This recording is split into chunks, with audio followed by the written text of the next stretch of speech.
ng buhay!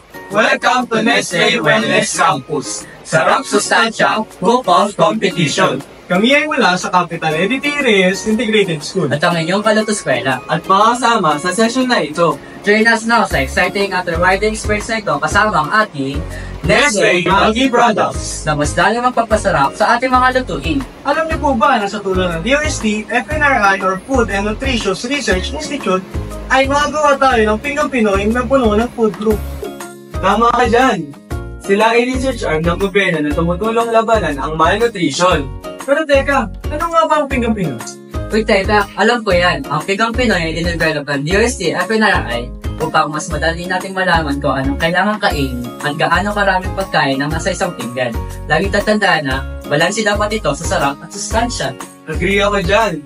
Alam nyo ba na ang Pinggang Pinoy ay kompleto sa food groups na may Go, Grow, at Blue Food? Okay, sige. Tayo maghanda na para mamitas ng gulay. Okay, let's go! Very sarap, sustansya talaga. Kung ang ating gawang sangkap na gulay sa ating lulutuin ay ihahain sa Pinggang Pinoy ay dapat sariwa at bagong pitas mula sa ating gulayan. Tara na, umpisa na natin mamitas ng gulay para sa ating lulutuin ngayong araw. Kalutos-eskwela, kwento ng aking lola na ang okra ay kamangha-manghang pagkukunan ng vitamin A at beta-carotene na parehong mahalagang sangkap para sa pagpamanatili ng mahusay na paningin.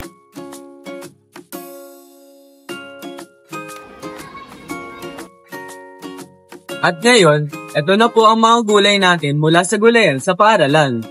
Tara, hugasan na natin. Tara.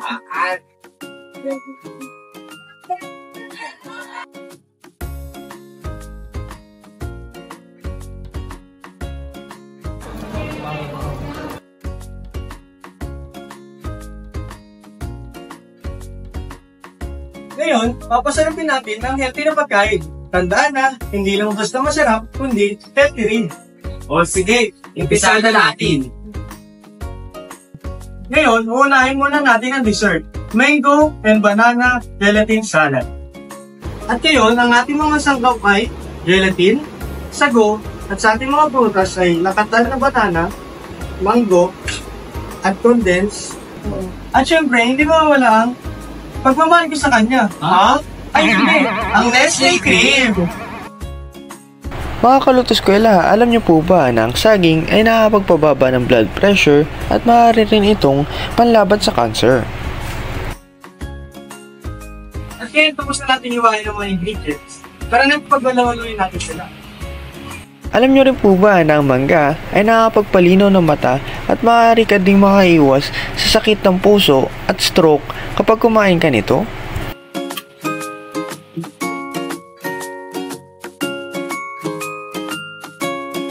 Ngayon, tapos na natin ipadry ang ating tofu. Antiyin natin ito sa small cube slices.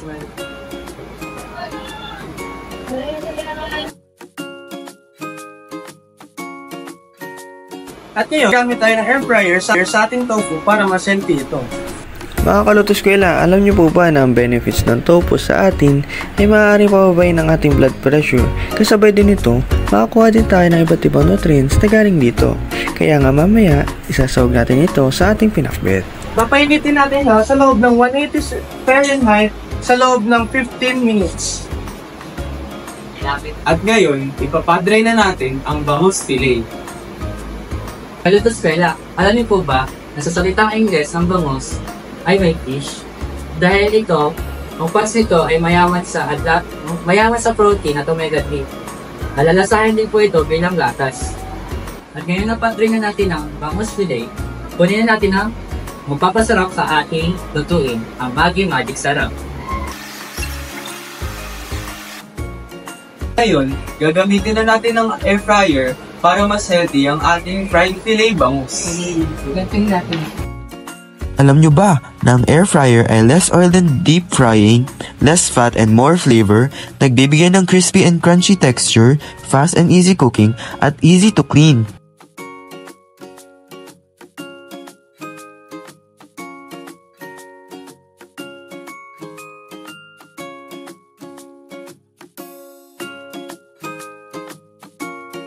Ngayon, isaset natin to sa 180 degrees Celsius in 20 minutes.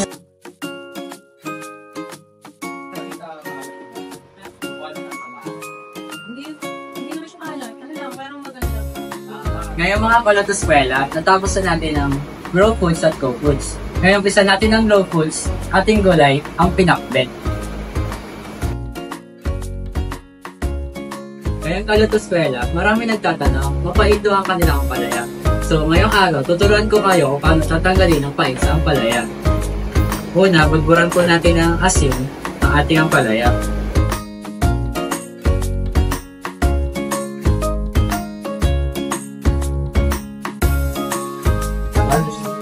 So, yan po muna natin ang palayan na natin dito sa ilang minuto. Babalikan natin para matanggal ang palit.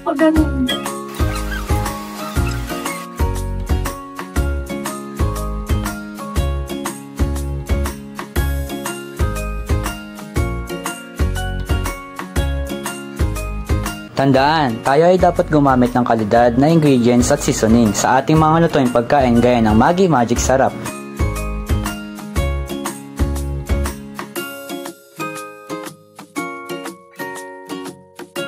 Masarap naman pala ng mga niluto natin. Masarap na nga, masustansya pa. Tama ka dyan, Kuero. Bukod sa masarap at masustansya, nag-enjoy pa tayo sa ating ginawa. Kaya nga hindi talaga natin nakalimutan ng tatlong principles mo. Think of it, which is so na moderation, tamang dami, at hinahinay na sa pagkain. 2. Variety. Maganda yung mga variety natin ngayon dahil may fruits, karne, at gulay. At panghuli ay ang balance. Dapat may balansing sapat ng pagkain na may low, grow, and low groups. Tara! Kain na! Sa halagang 500 pesos, may Go, Grow at Glow Foods kasama ang appetizer, main dish, dessert, beverage gamit ang Nestle products.